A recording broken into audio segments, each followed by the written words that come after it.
Hello everyone, আসসালামু আলাইকুম। স্বাগতম জানাচ্ছি ট্রাভেল উইথ হৃদয় চ্যানেলের আরও একটি নতুন ভিডিওতে। অবশেষে ময়মনসিংহে সার্ভিস চালু করতে যাচ্ছে গোল্ডেন লাইন পরিবহন। বাংলাদেশের উত্তরবঙ্গ এবং দক্ষিণবঙ্গের একটি জনপ্রিয় অপারেটর হচ্ছে গোল্ডেন লাইন পরিবহন। 14 এপ্রিল 2011 সালে বাংলাদেশে একটি নতুন বাস কোম্পানির আবির্ভাব ঘটে। সেটি হচ্ছে আজকের গোল্ডেন লাইন পরিবহন। ফরিদপুরের তৎকালীন জনপ্রিয় অপারেটর আজমেরি এন্টারপ্রাইজের ব্যানার কিনে নেওয়ার মাধ্যমে যাত্রা শুরু হয় গোল্ডেন লাইনের। একই কারণে বরিশাল রুটে তাদের আগমন হয় তখন। এরপর গোপালগঞ্জে সুহান পরিবহনের ব্যানার কিনে নেওয়ার মাধ্যমে গোপালগঞ্জেও তাদের সার্ভিসের বিস্তৃতি ঘটে। দেশের দীর্ঘতম রুটগুলোর মধ্যে যে কয়টি বাস সার্ভিস চালু রয়েছে তার মধ্যে গোল্ডেন লাইনের বাসগুলো অন্যতম।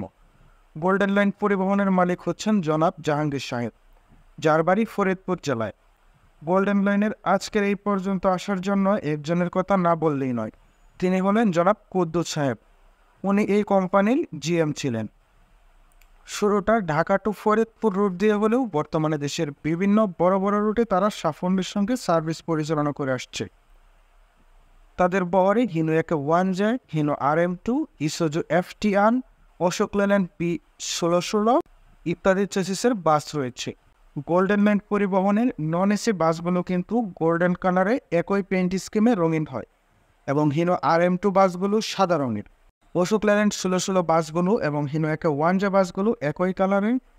অশোক লেল্যান্ড 1616 বাসগুলোকে কিন্তু হানিফ এন্টারপ্রাইজের বিখ্যাত ওবি গ্যারেজ থেকে বডি করানো হয়েছিল। লং রুটের সার্ভিস হিসাবে বরিশাল ফরিদপুর থেকে দৌলতদিয়া, পাটুরিয়া, ফেরিঘাট হয়ে গাজীপুর, ময়মনসিংহে নিয়মিত চলাচল করবে গোল্ডেন লাইন পরিবহন। ইনশাল্লাহ খুব শীঘ্রই সাগরকন্যা, কুয়াকাটা থেকে ময়মনসিংহে গোল্ডেন লাইনের সার্ভিস চালু হবে। এই রুটে যাত্রী চাহিদা প্রচুর এবং সেরকম কোনো ভালো বাস না থাকায় যাত্রীদেরকে বেশ কষ্টের সাথে যাতায়াত করতে হতো।